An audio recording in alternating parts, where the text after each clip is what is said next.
السلام عليكم ورحمة الله تعالى وبركاته. مرحبا بكم في فيديو جديد ووصفة جديدة من قناة خديجة اول شانيل. الوصفة ديال اليوم ان شاء الله غادي ندير لكم بافاغوا بالكراميل. درتها هاد الكاطو هادي خصيصا للاب ديالي الله يطول ليا في عمره ويخليه ليا. كيف ما كتعرفوا يلاه داز عيد الاب، احتفلنا غير احتفال بسيط انا والعائلة ديالي. هاد البافاغوا هادي حضرت الجينواز غير بالفوي، ما درتش الطراب. بغيت الناس اللي ما عندهمش الطراب الكهربائي يشوفوا الطريقه ديال الجينواز اللي غادي نخدموها غير بالطراب اليدوي. درت الجينواز عادي كيف ما غادي تشوفوا معايا في هاد لا فيديو هذا. يعني جينواز غادي تحضري غير بالفوي عادي كيف كتشوفوا كيجي ناجح وخفيف. وبالنسبه للكريم درت فيه صوص كراميل، ديجا حطيت لكم الفيديو، غادي تلقاو الرابط في صندوق الوصف. والكلاصاج هذاك الكراميل اللي درت في الكريم خليته وزدت عليه الجيلاتين باش كلاصيت الكاطو من الفوق. يعني الكاطو كتجي اقتصاديه وراقيه ومذاق خطير يعني، وبمكونات اللي ساهله. نخليكم تشوفوا المكونات ديال جينواز. كيف ما كتشوفوا معايا غادي نحتاجوا زوج ديال البيضات ونص كاس ديال الحامض بالقشور ديالو ونص كاس ديال الزيت، وغادي نحتاج الدقيق لا فارين، وغادي نحتاج السكر سومول يعني السكر السنيده، وساشيه ديال الفاني وساشيه ديال خمارة الحلويات. هادو هما المكونات البسيطه. غادي ناخذ زوج ديال البيضات وغادي نضيف لهم 5 المعالق كبار ديال السكر السنيده او كاس. تقدري ديري كاس ديال العنبه او تعوضيه ب5 المعالق كبار كيف ما شفتوا معايا. غادي نضيف لهم نص كاس ديال الحامض، عصرت تقريبا حامضه وحكيت شويه ديال القشور ديال الحامض ديالها زدتو معاها صافي. غادي نحركو مزيان غير بالفوي العادي كيف كتشوفوا. ما غاديش نحتاجو الطراب في هذا الجينواز هذا. بقيت تحركي مزيان مزيان حتى يتخلط كلشي مع بعضياتهم وتذوب ديك السنيده مع البيض.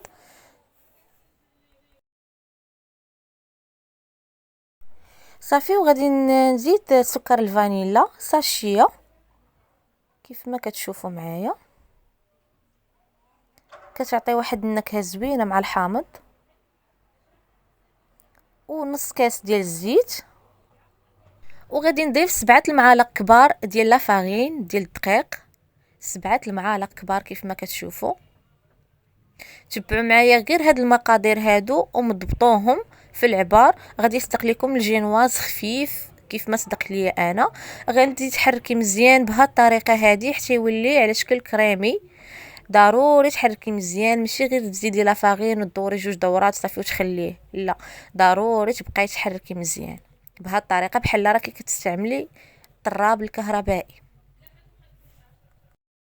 صافي ودابا غادي نزيد خميره كيف ما كتشوفوا وغادي نحرك مزيان.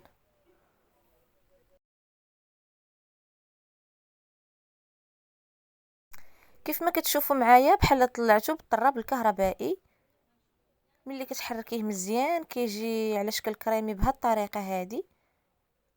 يعني ماشي ضروري الجينواز كيحتاج لينا الطراب، يعني تقدري تستعمليه غير بالفوي العادي. وكيف ما كتشوفوا معايا ما استعملتش حتى اللي كنت ديجا كنستعملها من قبل. درت معكم هذا الفوي اللي كيكون يعني في اي دار، يعني اي وحده كيكون عندها هذا كتستعملوه حتى الثمن ديالو يعني رخيص. وها هو صدق ليا الجينواز يعني ماشي ضروري يكون عندك الطراب. كيف ما كتشوفوا معايا خديت هذا المول هذا هو اللي كنستعملو بزاف راكم عارفين. دهنته بالزبده ورشيت عليه الدقيق باش ما يلصقش ليا.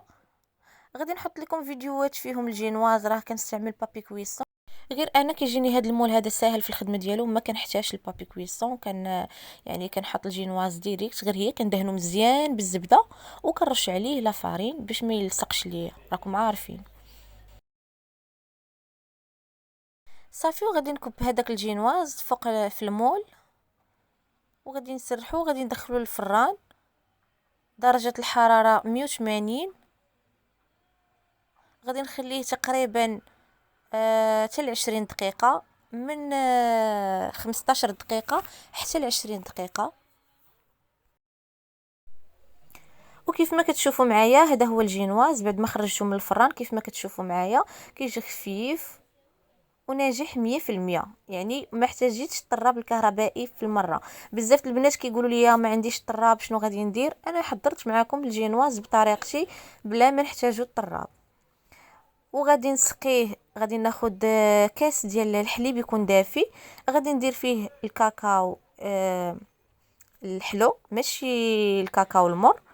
تقدروا تستعملوا هذا شنو كيقولوا ليه كوبيل، راكم عارفينه رخيص، يمكن داير شي 6 دراهم 7 دراهم. ولا عندك هاد نيسكوي شوكو من الافضل، كيجي المذاق ديالو زوين، كيجي مذاقو خطير. غادي نتقب هاد الجينواز هذا بالفورشيط بهاد الطريقه هذه باش يشرب ليا مزيان. هو ديجا رطب غير باش يجيني انا المذاق ديالو، حيت الشوكولا مع الكراميل كيعطي واحد النكهه زوينه. داكشي علاش درت هاد الطريقه ديالي. مهم انا غادي نحط لكم بزاف ديال لي غاطو من هنا لقدام، وكل مره غادي ننوع لكم، يعني كل مره غادي ندير لكم طريقه في شكل. تقدروا نتوما ديروا اللي بغيتوا. بالنسبه لي انايا دابا انا درت لكم هاد الطريقه في الجينواز، سقيتو بهاد الحليب مع الكاكاو الحلو مع الشوكولا هذا نسكوي حلو. تقدروا نتوما ديروا الطريقه ديالكم، يعني كيبقى الاختيار ديالكم. انا غادي نبقى نوع لكم باش اللي كل واحد شنو عنده الامكانيات ديالو، كل واحد عنده يعني المقادير كيديرهم عنده مقادير في شكل. يعني انا كل مره غنحط لكم حاجه باش تستافدوا من كل شيء. وعاوتاني كاين شي وحدين كيبغيو شي هكا مكونات اللي تكون سهله ورخيصه، وكل واحد على قده. ما علينا نكملوا في الوصفه ديالنا. بالنسبه ليا بعد ما سقيتو كيف ما كتشوفوا معايا، غادي ناخد اللوز مطحون. تقدري تستعملي اي نوع من المكسرات عندك. انايا هذا غير كان عندي شيط ليا هكا طحنته ودرتو فوق من الجينواز بعد ما سقيتو. حيت راكم عارفين ملي كتزيدي طبقه هكا على هذا الشكل كيجي الكاطو مذاقو خطير. والبنات نقول لكم راه لا خديتيه يعني جاهز من الباشيسري راه مستحيل تلقايه هكا، يعني ما غاديش يضيفوا لك بحال هذا الشيء.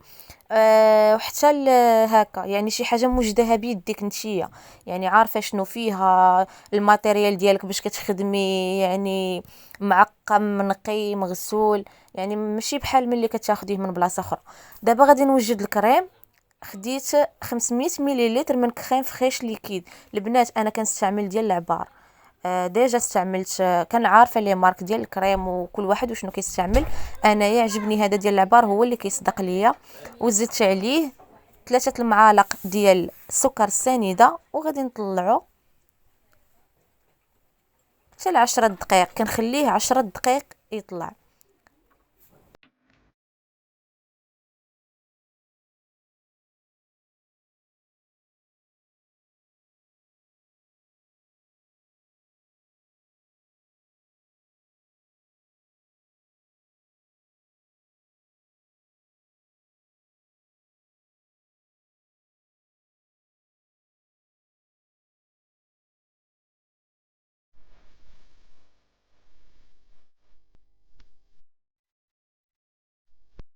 صافي البنات بعد ما دازت 10 دقائق شفتوا الكريم ديالي كيفاش طلع. هادشي باش كنفضل انايا الكريم ديال العبار، كيطلع ليا ديما كيصدق ليا. صافي غادي نضيف ليه صوص كراميل. البنات هاد صوص كراميل راني حطيت لكم الفيديو، غادي تلقاو الرابط في صندوق الوصف، ولا غادي تهبطوا الفيديو ديالي لتحت. راه كيتدير غير ب3 ديال المكونات. كنت درت فيه كاس ديال الحليب وكاس ديال السنيده ومعلقه كبيره ديال الزبده ديال العبار.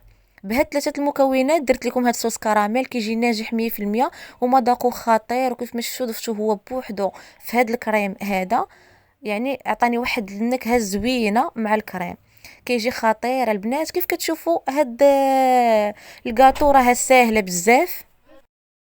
وكيف ما شفتوا معايا خليت واحد شويه من هاد الصوص كراميل بيه باش غادي نكلاصي الكاطو. غادي نضيف ليه غير ورق الجيلاتين باش يعقاد ليا ويعطيني داك اللمعان. صافي البنات كيف ما كتشوفوا معايا غادي نحط الكريم ديالي في هاد المول. كيشوفوا درت طبقه واحده ديال جينواز. ديجا شرحت لكم، ديجا حطيت لكم فيديو بافاروا بالفريز والفرامبواز وشرحت لكم كيفاش كتجي، يعني كدار طبقه واحده ديال جينواز. صافي البنات وكتفرشيها باللوز كاوكاو قرقاع اي نوع من المكسرات عندك، ديريه طبقه الفوق كتعطي واحد اللذه زوينه في الكاطو، خصوصا في البافاروا حيت كتكون فيها طبقه واحده ديال الجينواز. ساهله البنات وما كتاخذش منكم الوقت. تبعوا معايا غير هاد الطريقه هاد ديالي، وكنحلف لكم ما غاديش تبقاو تشريو الحلاوي من لاباشيسري، يعني غتحضريها غير في الدار ديالك. وبزاف البنات كيتواصلوا معايا وكنبقى معاهم على اتصال حتى كيوجدوها. بالنسبه للبنات البعاد راهم غاديين يعرفوني. صافي البنات كيف شفتوا معايا، صافي وكنسرح الكريم بهاد الطريقه هادي. صافي البنات وكناخذ بابي اليمونتير وكنغطي به الكاطو بهاد الطريقه هادي، وكنديرها في الكونجيلاتور حتى تجمد مزيان. على الاقل خليها 3 سوايع، من الافضل ليله كامله. بالنسبه لي انا خليتها غير ساعتين حيت كنت مزروبه وما كنتش عارفه باللي عيد الاب في هذا النهار هذا اللي درت فيه الكاطو. مع عرفتها مع وجدت هادشي بالزربه باش نحتفل به داك النهار.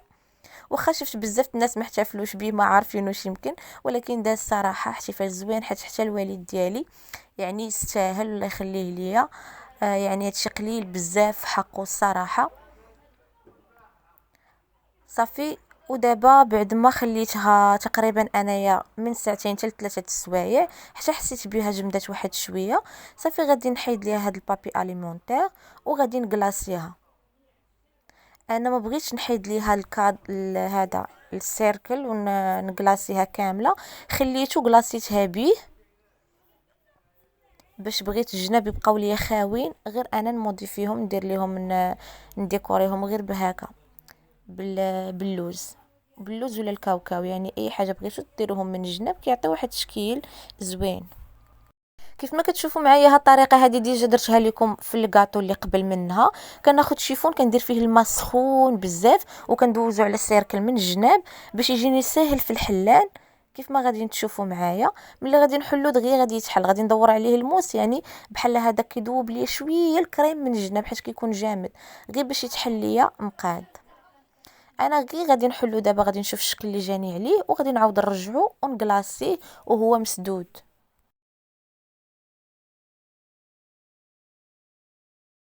صافي شوفوا معايا كيفاش غادي يجي ملي كدوري عليه هكا بالشيفون يكون فيه الماء دافي. شفتوا كيتهز ما كيخسرش من الجناب يعني ما كيلصقش. صافي كيف ما كتشوفوا معايا ملي كنبغي نكلاصي الكاطو كندير بلاطو وكندير زلافه ومن بعد كندير فوق منها المول اولا تحطي الكيك ديريكت اللي غادي تكلاصي. ما وريتكمش الطريقه. هذاك صوص كراميل اللي شاط ليا اللي قلت لكم فيه غير 3 المكونات راه حطيت لكم الرابط. فيه كاس ديال السنيده وكاس ديال الحليب وملعقه كبيره ديال الزبده ديال العبار. زدت عليه 2 وراق ديال الجيلاتين، دفيتو درتو فوق البوطه هكا حتى سخن وزدت عليه 2 وراق ديال الجيلاتين وحركتهم مزيان. عطاني هاد الكلاصاج هذا كيف شفتوا كيجي لامع، يعني الجيلاتين هو اللي كيعقدو هكا وكيجي فيه هاد البريو هذا.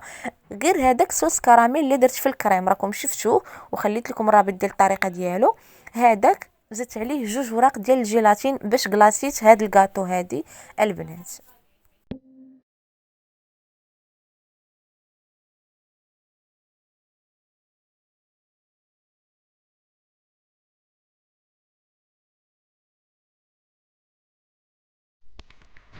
صافي البنات غادي ناخد موس كيف كتشوفوا غادي ندورو من الجناب باش غادي نحل المول بلا ما يلصق ليا الكريم في السيركل من الجناب. صافي كيف ما كتشوفوا معايا غادي ندور الدوره كامله وغادي نحلو بكل سهوله. هذيك الطبقه ديال الكلاصاج البنات مع ملي زدت عليها 2 وراق ديال الجيلاتين كتعقد وكتعطي واحد البريو زوين كيف شفتوا معايا. وحتى كتبقى شوفوا الطريقه ديالو من الجنب كيف كيدير كتجي واحد الطبقه اللي زوينه. هذه هي البافاغو ديال الكراميل يعني الطبقه ديال الجينواز. راكم شفتوا معايا جينواز حضرته لكم غير هذا بالفوي عادي بلا ما نحتاج طراب. وطبقه اللي زدت ديال الكريم وضفت ليها صوص كراميل اللي ديجا حضرت معاكم. حطيت لكم الرابط ديال الطريقه ديالو التحضير ديالو في صندوق الوصف. راه كيدار غير ب3 ديال المكونات كتكلاصي به اي نوع ديال الحلويات. يعني راكم عارفين صوص كراميل كنحتاجوه نقدروا نديرو غير بصابلي، يعني ماشي ضروري تكون كاطو ديال الكريم غير صابلي نقدروا نزينوه به. غير كيك عادي كيكه عاديه تقدري تكلاصيها بهاد الصوص كراميل من الفوق وترشي عليها شي حاجه من اي حاجه عندك غير كوك مثلا. مهم خديت عاوتاني اللوز كيف كتشوفوا اللوز مطحون نفس هذاك اللي فرشته فوق الطبقه ديال الجينواز. صافي وغادي نزين به من الجناب بهذه الطريقه هذه. التزيين ديالها ساهل وعرفتوا المذاق ديالها خطير. الكراميل راه ما غاديش نعاود لكم عليه. كيجي خطير وسهل. يعني مكونات، تخيلوا معايا بمكونات اللي هي بسيطه بزاف، غير السكر والحليب والزبده كتحضري يعني كراميل اللي كيجي النكهه ديالو كتجي خطيره. راه غير السكر بوحدو كنتفنوا فيه، راه غير السكر كتلعبي به كيف بغيتي في بزاف د الحوايج، في لي غاتو، في الديكوراسيون ديال الغاتو، في بزاف ديال الحوايج. راه غير السكر فيه بزاف. خديت بابي كويسون قطعته، تقدري ديري غير هذا ديال المارغرين، هذاك الكاغط ديال الزبده ديال المارغرين تكتبي به. بزاف د البنات كيقولوا لي ما كنعرفوش نكتبوا، ما عندناش. بابي كويسون راه غير بدرهم، ورقه ديال الفران غير بدرهم، كتقطعي منها غير واحد شويه صافي، وكديري بها كورني بحال ديال الزريعه، وكتعمريها بالشوكولاط ابيض. انا دوبت الشوكولاط ابيض، كندير هاد الخطوط كيجوني ساهلين وكيعطيو ديكور زوين كيف كتشوفوا على هاد الشكل هذا بالشوكولاط ابيض. كدوبي الشوكولاط ابيض في البان ماغي باش ما كيعقعدش. وراكم عارفين دابا هاد الجو بارد، راه انايا الشوكولاط كيجمد ليا في ايدي، علاش ما كيبغيش يخرج. ودابا غادي نكتب فيها كيف ما كتعرفوا انا هاد الكاطو وجدتها للاب ديالي، غادي نكتب فيها ابي الغالي، حيت فعلا غالي عليا وعزيز عليا، الله يحفظه ويطول ليا في عمره، والله يخلي لكم والديكم ويخلي لكم ما عزيز عليكم حتى نتوما.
صافي البنات، كيف ما شفتوا كتبت فيها ابي الغالي، ودرت هاد اللعيبات هادو من التحت. شوفوا الطريقه كيفاش كندير اليوم، راهم ساهلين. انا الصراحه كنتفنن في هاد الشيء، غير كل مره كنجيب شي حاجه من بالي وكنحطها، مع اني ديجا راه قريت على لاباتيسري، ولكن مده هذه ما طلقتش فيه ايديا. هذه هي الكاطو البنات كيف ما كتشوفوا. عرفتوا ما نعاودش لكم على المذاق ديالها، كيجي خطير.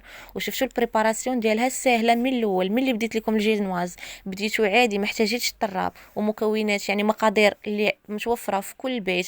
الكريم حتى هو درت غير كريم، طلعته مع السكر وزدت عليه صوص كراميل. صوص كراميل اللي ساهل وناجح 100%، اللي كيدار غير بثلاثه ديال المكونات، وراكم شفتوا الرابط خليته لكم في صندوق الوصف. اكيد كاع اللي غيشوفوا هذا الفيديو ديجا شافوا الفيديو ديال صوص كراميل، يعني غادي يجيكم ساهل. وكنتمنى يكون عجبكم هذا لا فيديو ديال اليوم، وما تنساوش خليو لي لايك وكومونتيرات باش نزيد نتشجع ونحط لكم فيديوهات اخرين. ومازال كاين الجديد، راه هذا الفيديو عطلتو عليكم، راه حطيته بزاف بزاف. قالوا لي فوقاش غادي تحطي لنا الفيديو ديال بافاروا كراميل، فوقاش غادي تحطي لنا الفيديو اللي درتي ديال الكاطو ديال عيد الاب. ها انا حطيت لكم البنات الفيديو. ايوا عاونوني بالبارطاج باش كلشي يستافد من هذه الوصفه هذه، حيت ما كنبخلش عليكم بداكشي اللي عارفه، وكنعطيكم كل ما عندي. والناس الجداد اللي اول مره كيزوروا القناه ديالي، ما تنساوش تشتركوا في القناه وتفعلوا الجرس باش يوصلكم كل جديد. ومازال كاين الجديد ان شاء الله، غير تبعوني. وشكرا على المتابعه، دمتم في رعايه الله.